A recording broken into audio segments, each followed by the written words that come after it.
South India shopping mall festive and wedding celebrations సరికొత్త designs తో అద్భుతమైన కలెక్షన్. కాకపోతే ఇక్కడ డబుల్ స్టాండర్డ్ ఏమన్నా ఉందా అని మీరు చెప్పినట్టుగా వాళ్ళని పంపించేస్తున్నారు, లేకుంటే స్టూడెంట్స్ని రానివ్వట్లేదు, అక్కడ ఉన్నటువంటి వీసాలను కట్ డౌన్ చేస్తున్నారు అనే దాంతో పాటుగా ట్రంప్ మనతో మాట్లాడడానికి ఇంట్రెస్ట్ చూపిస్తున్నారు. 4 సార్లు మోదీ కాల్ చేశారంట.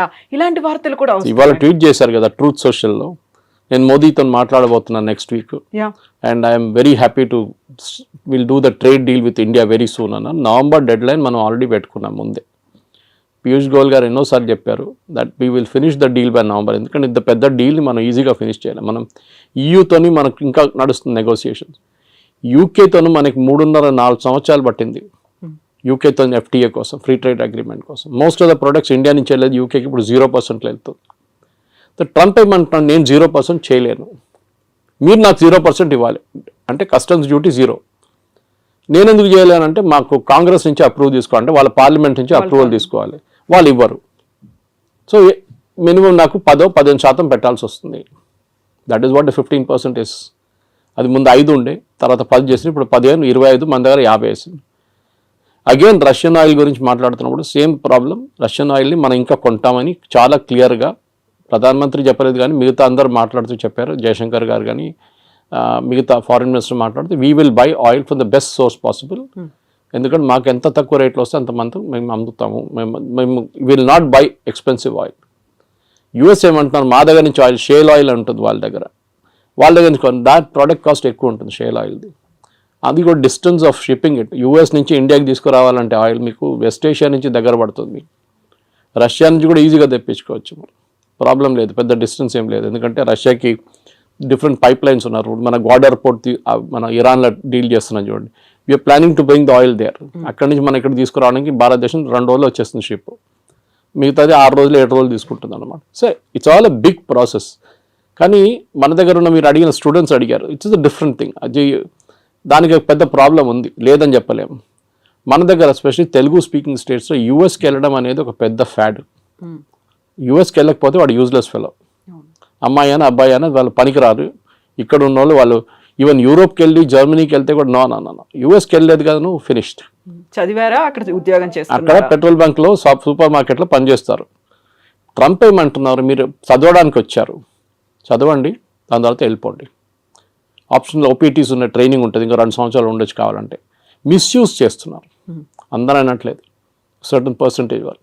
ఇప్పుడు వాళ్ళు ఏం చేస్తున్నారంటే క్రాక్ డౌన్ అక్కడ నడుస్తుంది. 4600 మందిని లాస్ట్ 3 నెలలు పంపించేశారు ఇండియాకి స్టూడెంట్స్ని. ఎందుకంటే కోర్స్ అయిపోయిన తర్వాత కూడా అక్కడ ఏదో చిన్న పని చేసుకుంటా ఇల్లీగల్గా చేస్తున్నారు.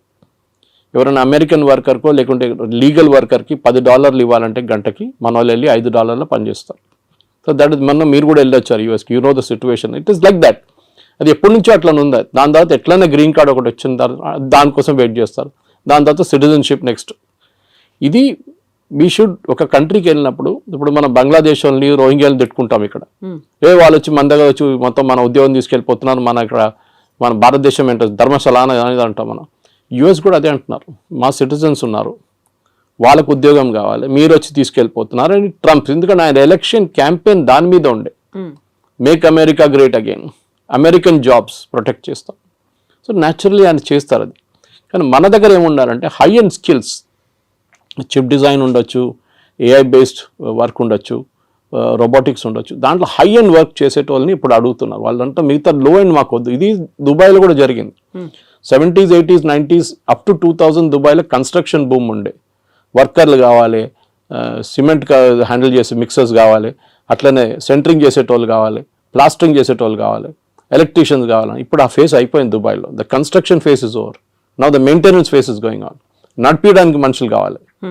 So that skill is different అన్నమాట. మన వాళ్ళు ఏం చేస్తున్నారంటే ఇప్పుడు కూడా చదవడానికి ఎందుకు వెళ్తారు, కొన్ని యూనివర్సిటీస్ అసలు పేపర్లో కూడా ఉండదు, అట్లాంటి యూనివర్సిటీ కూడా వెళ్ళరు. మనకు కొంచెం ఎడ్యుకేషనల్ కన్సల్టెంట్స్ కూడా ఆ బిజినెసే చేస్తారు. వాళ్ళు లేనిపోయిన లోన్లు ఇచ్చేసి మీకు అన్నీ చూపించేసి మిమ్మల్ని ఎక్కడ ఆకాశం మీద ఎక్కిచ్చేస్తారు వాళ్ళు. అక్కడ వెళ్ళినాక అంతే సంగతి, మీరు ఈజీగా అదే అయిపోతారు.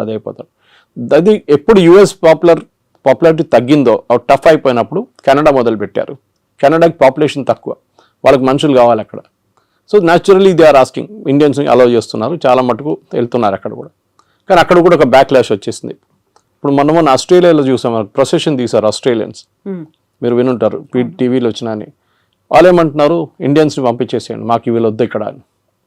You have created that situation. So ట్రంప్ని మీరు తిట్టి ఫైదా లేదు. We should find a way to solve the problem. Modi garu ట్రంప్తో కూర్చొని మా పిల్లలకి 50,000 పిల్లలకి అడ్మిషన్ ఇవ్వండి అంటే మన దగ్గర నుంచి వెళ్ళే డబ్బులే కదా అది. We're spending billions. అక్కడ వెళ్ళి ఫీజులు కడుతున్నాం, హాస్పిటల్ దాంట్లో కడుతున్నాం, ఫుడ్ అండ్ అకామిడేషన్ కోసం కడుతున్నాం, చాలా ఉన్నాయి. అక్కడున్న యూనివర్సిటీకి కూడా వీళ్ళు కావాలి, లేకుంటే వాళ్ళు తాళం వేసి వెళ్ళిపోతారు రేపు. కానీ మీరు హార్వర్డ్ కానీ, ఏల్ లాంటి యూనివర్సిటీ, కొలంబియా లాంటిది, యూపెన్ లాంటి అట్లాంటి హై ఎండ్ ఇన్స్టిట్యూట్స్కి వెళ్ళేటప్పుడు మీకు ప్రాబ్లం ఉండదు. Problem is with the low end institutes. అక్కడ వెళ్ళి మళ్ళీ మీరు ప్యాలెస్టీనియన్ కాజ్ కోసం అది ఇది అని చెప్పి ప్రొటెస్ట్ చేస్తే డెఫినెట్గా పంపించేస్తారు వాపస్.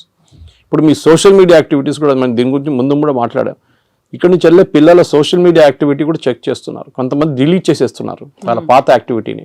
ఏదో గ్రేటా థన్బర్గ్ని లేకుంటే మన అరవింద్ కేజ్రీవాల్ని, ఫార్మర్ ప్రొటెస్ట్ని అంత సపోర్ట్ చేసిన వాళ్ళు చాలామంది ఉన్నారు మన దగ్గర స్టూడెంట్స్. ఆ బ్లడ్లో వాళ్ళకి కొంచెం గరం ఉంటుంది అప్పుడు బ్లడ్ అనమాట. ఇప్పుడే సడన్గా వాళ్ళకి అర్థమైపోయింది, అది తీసుకెళ్ళి యూఎస్కి వెళ్తే వాడు వీసా ఇవ్వడు నాకు. ఇప్పుడు ఇన్ పర్సన్ వీసా రామంటున్నారు వాళ్ళు from the country of origin. If you're an Indian country, ఇండియాకి వచ్చి మీరు వీసా ఇంటర్వ్యూ అటెండ్ చేయండి. చాలా మార్పులు వస్తున్నాయి. కానీ మోదీ చేసేది ట్రేడ్ డీల్ అండ్ ట్రంప్తోని, ఎడ్యుకేషన్ డీల్ కాదు. ఎడ్యుకేషన్ డీల్ చేయాల్సింది సపరేట్ సెక్షన్ అది. దానికి మనం ఫస్ట్ ఆఫ్ ఆల్ మన వైపు నుంచి చాలా మార్పులు తీసుకురావాల్సింది. We should ensure that only the best of the students will go there. ఏదో యూఎస్కి వెళ్ళాలని కాదు, because there are enough option. మీకు జర్మనీకి వెళ్ళొచ్చు, మీరు ఫ్రాన్స్కి వెళ్ళొచ్చు, మీరు యూరోప్లో చాలా కంట్రీస్ ఉన్నాయి. ఓకే, దాని తర్వాత మన వాళ్ళు కెనడా అయిపోయిన తర్వాత ఆస్ట్రేలియాకి వెళ్ళారు, మీకు గుర్తుంటుంది, అక్కడ కూడా backlash. So let us not build a system wear Indians అనగానే వీ డోంట్ వాంట్ దమ్ అని చెప్పకుండా మనం ట్రేడ్ డీల్ కానివ్వండి, ఎడ్యుకేషనల్ డీల్ కానీ అన్ని చెప్పించుకోవాల్సి వస్తుంది. సో ఇక్కడే మనం చాలా స్టబర్న్గా ఉన్నాం. మోదీ స్టబర్న్గా ఉన్నాడు కాబట్టి అక్కడ కొంచెం టోన్ డౌన్ చేశాడు ట్రంప్. మనకి ఇప్పుడు తప్పని పరిస్థితుల్లో అనివార్యత ఉంది కాబట్టి మన దగ్గరకు వస్తున్నారు అనేది. జియో పాలిటిక్స్ అదే ఉంటుందండి. Your enemy is my friend అంటాం ఇంగ్లీష్లో. సో న్యాచురల్లీ మనం యుఎస్తో మన గొడవ ఉన్న మనం ఏం చేసాం, డైరెక్ట్ చైనా దగ్గరికి వెళ్ళాం. అండ్ లక్కీలీ ఎస్సీఓ సమిట్ ఉండే ఆ టైంలో పుటిన్ కూడా వచ్చారు. దానికన్నా ముందు రాలేదు, పుటిన్ రాలేదు, జీ రాలేదు లాస్ట్ ఎస్సీఓకి. మోదీ గారు వెళ్ళారు, ముగ్గురు కలిసి ఆ ఫోటో ఒకటి, ఫేమస్ ఫోటో ఒకటి ఉంది. దాంతో ట్రంప్ భయపడి ట్రంప్ ట్వీట్ కూడా చేశారు ట్రూత్ సోషల్లో, that gone to the dark China అని చెప్పేసి. ట్రంప్కి అన్నిటికంటే పెద్ద భయం రష్యా కాదు, China. Actually economically, manufacturing wise and military wise China యూఎస్కి చాలా పెద్ద కాంపిటీషన్. రష్యా కూడా ఉన్నారనుకోండి, కానీ రష్యా యుక్రెయిన్ వార్ తర్వాత కొంచెం వాళ్ళ మ్యానుఫ్యాక్చరింగ్ దెబ్బతిన్నది, స్పెషల్లీ వాళ్ళ డిఫెన్స్ మ్యానుఫ్యాక్చరింగ్. కానీ దే విల్ పికప్, దాంట్లో ప్రాబ్లం. ఇప్పుడు మీరు రష్యన్ జీడిపి చూస్తే యూఎస్ జీడిపి కన్నా ఎక్కువ వాళ్ళది. కానీ వాళ్ళ ఫైనాన్షియల్ అంతా బ్లాక్ చేసి శాంక్షన్స్ పెట్టారు చాలా మటుకు. సో వాళ్ళ $300 బిలియన్ యూరోప్లో ఫ్రీజ్ అయిపోయింది వాళ్ళది. ఎస్, మనం టఫ్గా ఉన్నాం, టఫ్గా ఉండాల్సింది. టుడేస్ జియో పాలిటిక్స్లో మీరు బెండ్ అయితే మిమ్మల్ని కోసి పడేస్తారు వాళ్ళు. యూ కెనాట్, మీరు స్ట్రైట్గా నిలబడి ఫైట్ చేయాల్సిందే. So that is the main thing we need to do. So ఇట్లాంటి పరిస్థితుల్లో డెఫినెట్గా మోదీ గారు చేసిన స్ట్రాటజీని మొన్న Jerusalem Post, Israeli news paper, చాలా ఫేమస్ న్యూస్ పేపర్, వాళ్ళకు చాలా మంచి ఆర్టికల్ రాశారు. They were comparing Netanyahu and Modi. గాజాలో ఒక హాస్పిటల్ మీద ఒక స్ట్రైక్ జరిగింది, ఒక బాంబ్ అటాక్ ఇజ్రాయెల్ వాళ్ళు చేశారు. చేసినప్పుడు దాంట్లో 6 జర్నలిస్టు, కొంతమంది డాక్టర్లు చనిపోయారు. పెద్ద గొడవ అయింది. ఇజ్రాయలీ ప్రైమ్ మినిస్టర్ నెటన్యాహు, మళ్ళీ వాళ్ళ డిఫెన్స్ మినిస్టర్, వాళ్ళందరూ చీఫ్ ఆఫ్ స్టాఫ్ అందరూ అపాలజైజ్ చేశారు వచ్చి. With 3-4 hours. Next day, third day తెలిసింది దాంట్లో 4 హమాస్ టెర్రరిస్ట్ ఉన్నాయని. ఇప్పుడు మీరు ఆల్రెడీ అపాలజైజ్ చేసేసారు, అపాలజీ రిటర్న్ తీసుకోలేరు. Should you have weighted? So వాళ్ళు అన్నారు learn from Modi. A reaction లేరు.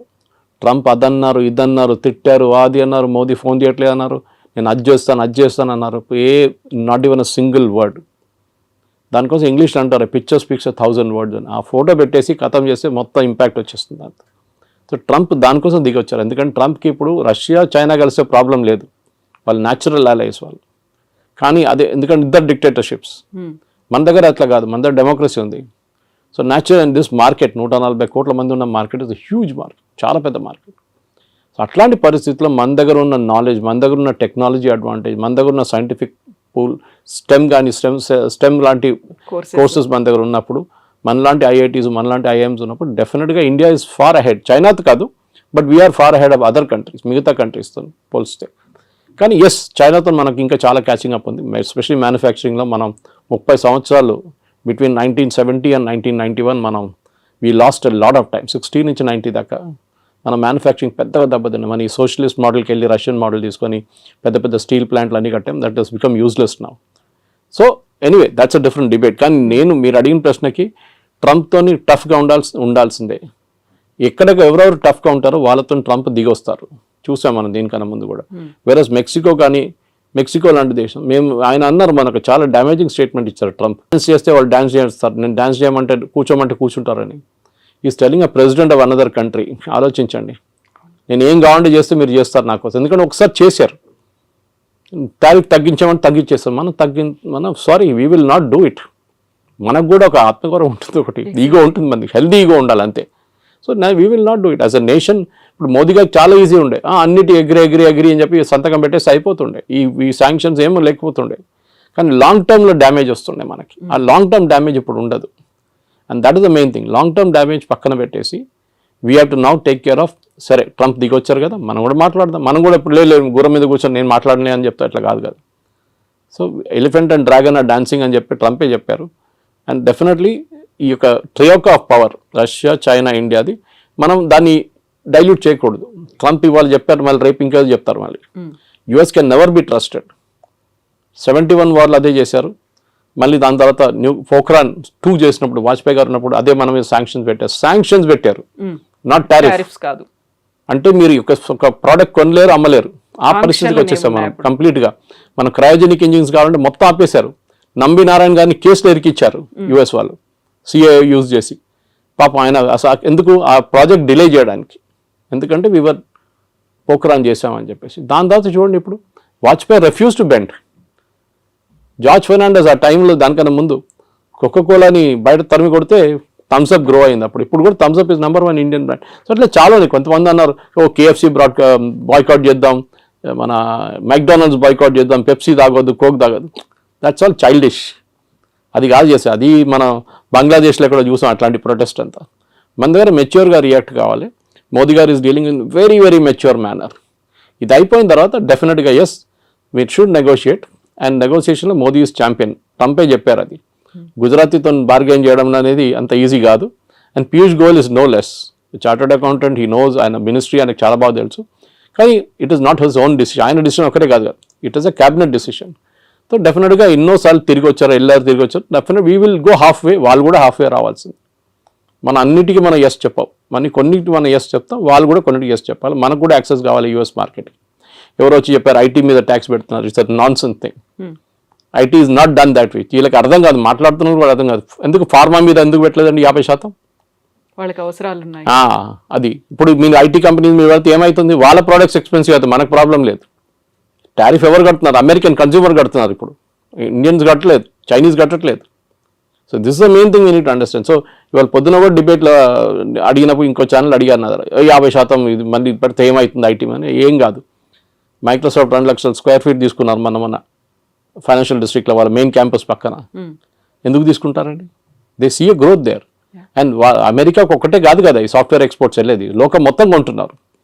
విండోస్ ఆపరేటింగ్ సిస్టమ్ ఎక్కడ అన్నిట్లో ఉంటుంది, మీ ఆరకల్ ఎక్కడ కూడా వాడతారు. అమెరికా ఒకటే కాదు. It's just correct, it's a huge market, no doubt. కానీ మనం కూడా as a position of strength నుంచి మాట్లాడాలి. మా దగ్గర ఉన్న టెక్నాలజీ, మా దగ్గర ఉన్న మ్యాన్ పవర్ అండ్ మా దగ్గర ఉన్న మార్కెట్ యాక్సెస్, 140 కోట్ల మంది మార్కెట్ యాక్సెస్ కావాలంటే మీరు కూడా దిగి రావాల్సిందే. మేము కూడా కొంచెం we will also soften up, we will meet halfway. అది మన స్ట్రాటజీ ఉండాలి.